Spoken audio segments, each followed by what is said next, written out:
Shalom, nous voici de nouveau avec la Minute du Zohar et cette fois-ci je vous propose un texte de Shemot puisque nous sommes justement dans la semaine de la lecture de la paracha Shemot.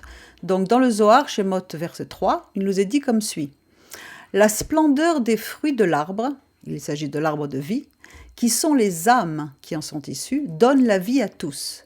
Il est éternel.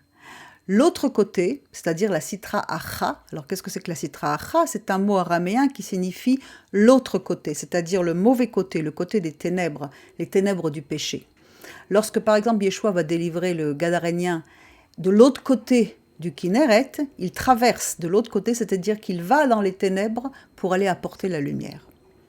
Donc le Zohar continue, l'autre côté de l'impureté n'y réside pas, c'est-à-dire de cette splendeur, c'est-à-dire qu'elle n'a rien en elle. Ces âmes qui restent dans la pureté, elle n'a rien en elle, ce qui signifie que la Sitra Acha, l'autre côté, n'est pas nourrie par l'arbre de vie qui est Zeir Anpin dans sa grandeur. Alors qu'est-ce que c'est que Zeir Anpin? C'est un autre mot araméen qui est un des composants de l'arbre de vie et qui est appelé également le Fils.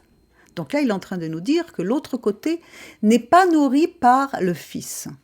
Seul le côté de la sainteté est nourri. Heureux ceux qui y goûtent, car ils vivent éternellement, comme il est écrit dans Genèse 3, 22. Il prendra aussi de l'arbre de vie, mangera et vivra pour toujours. Ils sont appelés ceux qui sont intelligents et méritent la vie dans ce monde et dans le monde à venir. Ceci en référence au verset de Daniel 12, 3 qui dit « Ceux qui auront été intelligents brilleront comme la splendeur ». Yazhiru kazohar, c'est le verset que vous avez sous les yeux, et ceux qui auront enseigné la justice à la multitude brilleront comme les étoiles à toujours et à perpétuité. C'est à ce texte-là que Yeshua faisait référence quand il était à Gethsemane au moment où il a été livré. Dans Jean 14, 30, il nous dit « Je ne parlerai plus guère avec vous car le prince du monde, le prince de l'autre côté, Sitra Acha, de l'impureté, vient, il n'a rien en moi. Il n'est pas nourri par moi, il n'a rien en moi. » Yeshua est l'arbre de vie qui nous donne la vie éternelle. Dans Apocalypse 2,7, il nous dit que celui qui a des oreilles entende ce que l'Esprit dit aux Keilot, aux assemblées. À celui qui vaincra, je donnerai à manger de l'arbre de vie, Etz Chaim, qui est dans le paradis de Dieu. Ceux qui sont enracinés prennent en lui, justement, prennent part à cet arbre de vie dans la pureté. Et ce sont eux qui sont la splendeur de l'arbre, c'est-à-dire des joyaux qui brillent de sa lumière.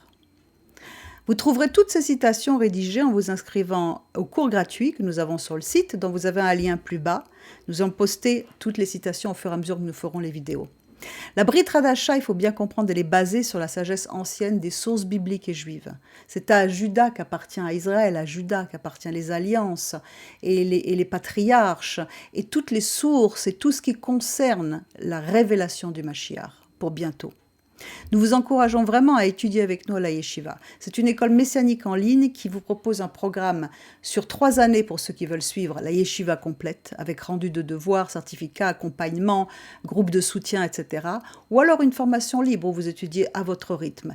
Mais toujours est-il que vous allez bénéficier grandement de toutes ces sources. Ça fait plus de 20 ans que nous travaillons à ça. Nous vous encourageons vraiment à essayer.